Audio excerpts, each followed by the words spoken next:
अगे रौशन रोही नामा में बरांड बनल कौगे हे गे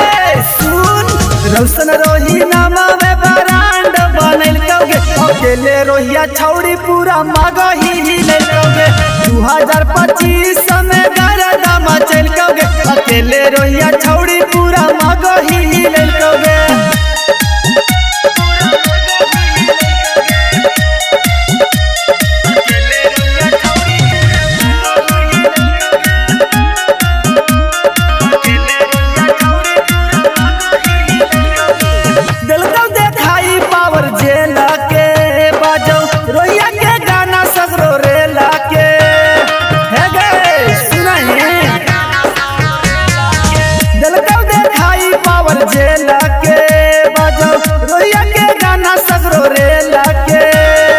अपन हम के आगे जल स्टार लागल कौगे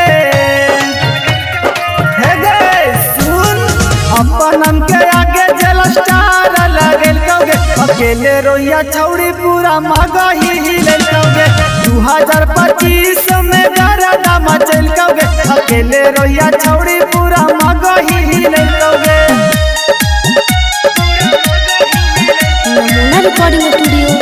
राजगीर।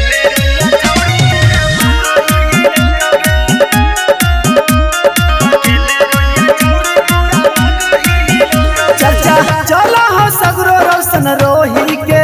जनता डेरा लो प्यार खुश होई के हे गे सुनही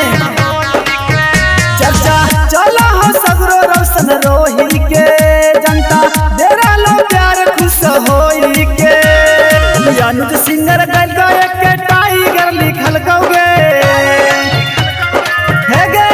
सुन अनुज सिंगर गल रवि टाइगर लिखल कौगे अकेले रोहिया छौड़ी पूरा मगही हिलल कौगे 2025 में गरदा मचल कौगे अकेले रोहिया छौड़ी पूरा मगही हिलल कौगे नमूना रिकॉर्डिंग स्टूडियो राजगीर।